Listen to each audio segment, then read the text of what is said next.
Assalamualaikum warahmatullahi wabarakatuh. Saya Winda Agustina, peserta Latsar CPNS Kabupaten Tasikmalaya, Unit Kerja SDN Sukkerta dari kelompok 3, Angkatan 38, Pusdikmin Polri. Pada kesempatan kali ini, saya akan membahas mengenai materi komitmen mutu. Komitmen mutu yaitu layanan aparatur dalam memberikan layanan kepada masyarakat dengan tujuan kepuasan yang diperoleh oleh masyarakat. Dalam Undang-Undang Nomor 5 Tahun 2014 tentang ASN, disebutkan 3 fungsi ASN, yaitu 1. Sebagai pelaksana kebijakan publik, 2. Pelayan publik, 3. Sebagai perekat dan pemersatu bangsa. Sebagai seorang ASN, kita harus memberikan pelayanan yang terbaik kepada masyarakat dengan mengutamakan mutu pelayanan yang cepat, tepat, dan profesional. Komitmen mutu memiliki kaitan erat dengan nilai dasar yang harus dimiliki oleh seorang ASN. Nilai dasar menurut Undang-Undang Nomor 5 Tahun 2014 tentang ASN, Pasal 3 disebutkan bahwa ASN sebagai profesi berlandaskan pada prinsip sebagai berikut. 1. Nilai dasar, 2. Kode etik dan kode perilaku, 3. Komitmen, integritas moral, dan tanggung jawab kepada pelayan publik, 4. Komitmen yang diperlukan sesuai dengan bidang tugas, 5. Kualifikasi akademik, dan 6. Jaminan perlindungan hukum dalam melaksanakan dan profesionalitas jabatan. Konsepsi dasar komitmen mutu terdiri dari 1. Efektivitas. Efektivitas menunjukkan ketercapaian yang telah direncanakan. Contohnya sebagai seorang guru. Guru harus melakukan pembelajaran dengan efektif.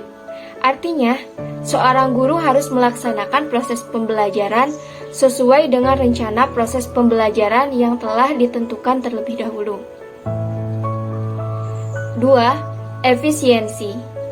Efisiensi menunjukkan ketepatan realisasi penggunaan sumber daya dan mekanisme dalam penyelesaian pekerjaan sehingga tidak terjadi pemborosan sumber daya, penyalahgunaan alokasi, penyimpangan prosedur, dan proses pekerjaan di luar rencana.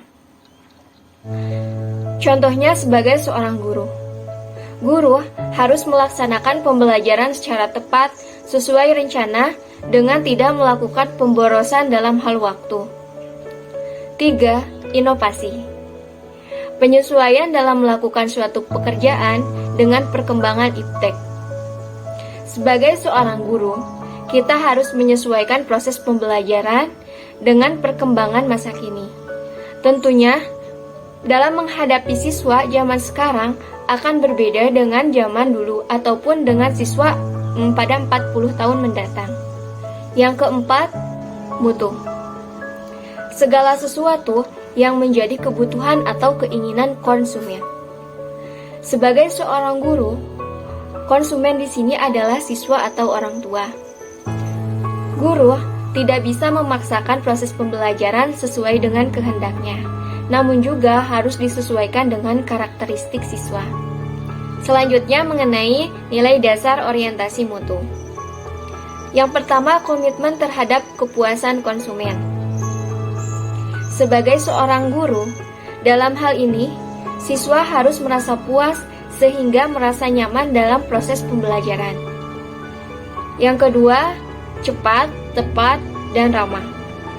Dalam hal ini, guru harus melayani siswa ataupun orang tua siswa dengan cepat, tepat, dan ramah. Yang ketiga, melindungi dan mengayomi. Sebagai seorang guru, tentunya harus melindungi dan mengayomi siswa. Yang keempat, melayani dengan hati. Sebagai seorang guru, kita harus melayani dengan hati dan menjauhi emosi terhadap siswa. Yang kelima, perbaikan berkelanjutan. Dalam hal ini, dilakukan secara berkala dengan cara melakukan evaluasi terhadap kinerja diri. Inovasi memiliki peran penting dalam layanan penyelenggaraan pemerintah. Implementasi strategi pendekatan inovasi dalam memberikan layanan kepada publik dimulai dengan menumbuhkan kesadaran akan pentingnya menghargai inovasi, hasil pemikiran seseorang atau sekelompok orang, walaupun idenya datang dari kelompok bawahan. Selanjutnya, langkah-langkah inovasi. Yang pertama, penemuan. Jika kita menemukan masalah, maka kita harus melakukan inovasi. Contohnya dalam proses pembelajaran. Jika siswa kita kurang memahami cara pemecahan masalah yang kita berikan, maka kita harus mencari cara pemecahan masalah lain yang mudah dipahami oleh siswa. Kedua, pengembangan. Misalnya dalam proses pembelajaran, kita menggunakan inovasi orang lain, namun tetap kita kembangkan sesuai dengan perkembangan saat ini. Ketiga, duplikasi. Dalam hal ini, kita mengambil inovasi yang sudah ada, namun tetap menambahkan ide secara kreatif. Keempat, sintesis.